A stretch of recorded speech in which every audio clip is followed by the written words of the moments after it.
all these companies have become successful clearly because of one, the government.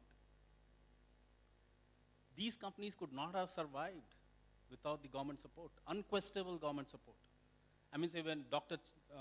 Cheng was talking about his own journey, he was in TI in Dallas when the Taiwanese president called him and said, I would like to come back to Taiwan and set up this manufacturing, semiconductor manufacturing, and you will have unwavering support. And today what TSMC is, what it is. I mean, the government needs to think where it's going to play big. There is no point playing small. If you want to be a global player, you got to play big. You got to have that vision of 20 years, 30 years, not a vision of 4 years, 5 years. You need to tell, okay, by this time I'm going to be here, and I will not let go this, whatever hardship comes. Right? That has to be there. And the support for that companies has to be there. If the government starts withdrawing support every 5 years to a certain sector, you're talking of a meaty kind of a structure, absolutely, which essentially strategically looks to draw people, resources, skills, worldwide. Worldwide. You need to pull the experts worldwide. As Mr. Raja was telling, you have a lot of Indians in highly capable technology roles. Pull some of them, come ask them to start for the next 15 years, this year goal. I'm going to take a comment on what we've talked thus far from anyone in the audience. Is there anyone here who has some ideas on this ecosystem or the other things that we just got mentioned? Okay, right there.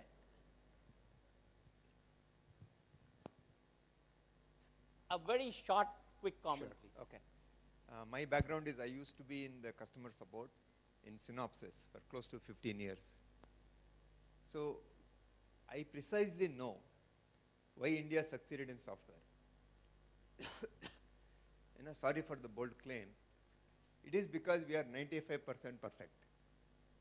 We write a code which meets most of the requirements, and something doesn't work, no problem, we'll fix the bug. That's not going to work in manufacturing. In fact, we used to pride when we found a bug, because our mission was to find bugs in the software. So I feel lack of perfection to do 100% is the main reason why we are not into manufacturing. A humble submission. Yes. Ecosystem. I recently authored a book on the macroeconomics of the microelectronics industry titled Mass Capitalism. What I believe India needs for the success, not just India, the global semiconductor industry. We need to have a balanced economy where supply catches with the demand. The slowdown that's happening in the developed world is because of the same imbalance between the supply and demand. So if we really have to make this vision to a reality, and if we take that approach, that supply catches with the demand, we will make it a success. Not just we will show the world that we can lead. So this is the ecosystem I put forth, to have a balanced economy. Thank you. Yeah, my point here is, I fully agree with the gentleman from Dassault, his observation. I have lived in Germany, worked in a German Science Foundation projects on two-hand mobile autonomous robot when it first started in 1983. I stayed there for 8 years and worked in this project. I had a huge amount of colleagues from China, Korea.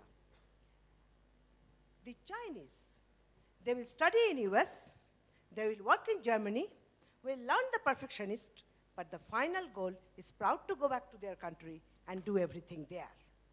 We have a lot of colleagues who have done this, and finally, they are proud to make it in their country. What is required in our country, what is actually falling, is this, that our Indians in Silicon Valley, I have also worked in Stanford University for 1 year. A number of people are there in Silicon Valley. Most of the toppers, many of the toppers are from India. You tell them to come back to their country and do something. I very much actually agree with his opinion because he has experienced that. I have experienced the same thing. Then, in our government, it is true that another gentleman told it is the government support. I agree fully. Unconditional support without bringing politics on that. That is the thing what is required. So those people who are in the top level in India, in US, or any other country, with the actual problem to implement that what is to be done. That is the thing what is required. Thank you. Yeah, I am Arvind. I run the IoT SIG for TAI. I would like to suggest is that we need to be unemotional about it. Ganesh talked about the risk capital and horizon needed. You take Israel, you take Singapore. Now, Singapore doesn't have the luxury of a lot of talented Singaporeans somewhere else. But when they decide to build something, they go get the talent. They put the money. I think the role of the government, because nobody can take risk capital for a multi-decade thing which is required to build an ecosystem, is crucial. Ecosystems will not get built because there's a lot of profit, because nobody in the private capital has the assurance of more than 3-4 years. And the ecosystem takes much more than 3-4 years to build. So first, the center of gravity is the government, multi-decade commitment, and it doesn't have to be just Indians. Let's be clear, it's nice to look at Indians, but we are competing in a global economy. Anyone is welcome, as long as we get a world-class system. Yeah, hello. Yeah, I have to take this. I think this is a wonderful session. My name is Hema. We manufacture battery-operated cycles and scooters. We are in manufacturing industry. I'm basically a software engineer. Lived in Singapore for 16 years, relocated to India because I want to provide rural transport solutions for the rural markets. Yeah. Now, passionate Indian want to come back, but in manufacturing, when we went to talk to many investors, I think one of the things that the government must immediately do is make debt available for manufacturing companies very easily. Now, when I say debt available, because VCs will not want to invest in manufacturing companies or PEs, because I think they're comfortable at looking at so-called capital-light e-commerce portals, e-commerce companies, you know. So if you want to trust bet on entrepreneurs, I think me and I think Mr. Raja Manikam, we have all survived with grit and determination only, nothing else. So I think that if the debt have to be available for the manufacturing companies, that will be very good, number one. And number two is that also I think a lot of consortiums, lot of technology development board, DST, etc., all the schemes that are available has to be well spoken out and has to reach entrepreneurs. Thank you. yeah. The session has been extremely interactive and interesting. Just one idea and concept for ecosystem.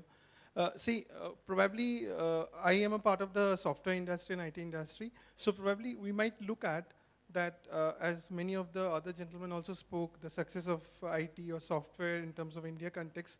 So can we learn something from the IT industry? Can the semiconductor industry also learn something? How they got this success? That could be one point. And our organization, I represent Coware Software. We are a part of the NASSCOM member. And I have been part of some of the NASSCOM sessions also. And it was an opportunity for me to understand how NASSCOM, develop bridges with the government, lobbies for the industry. So can the same thing, the semiconductor industry people, which is represented by IASIC, can do the same thing, and more people from this industry, if they involve themselves in the government decision-making policy and the decisions, I think, and development of a portal or a website where people can put their ideas, I think that way, again, a collaboration can happen. Thanks.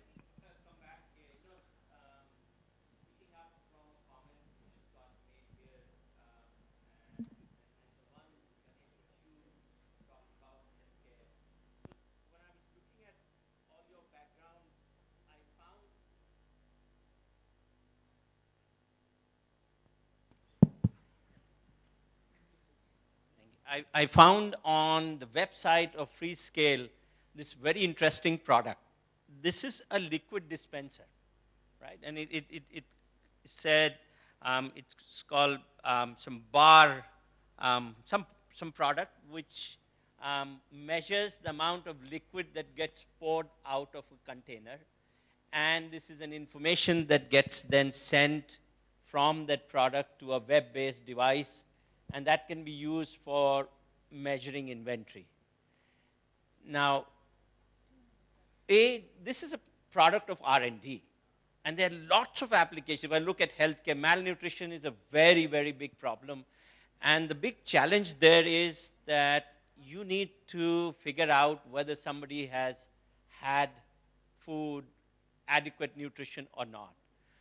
My general question to both of you, Ganesh to you and Sanjay to you is, what's happening on the R&D side in this domain in our country?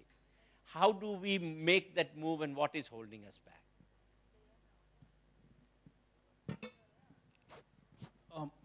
You know, this whole concept of IoT that is happening is going to change people's mind of how to innovate things at a much smaller scale. And IoT is going to verticalize the industries. Like, you know, IoT can verticalize the power industry, can verticalize the food industry. So today, as you correctly said, there's a lot of food that is being kept and going waste, and the government has no way to track it. And these kind of places, technology can definitely help, and that's why we have to figure out what all verticals that we seriously need to go and invest. It could be health, it could be power, it could be food supply.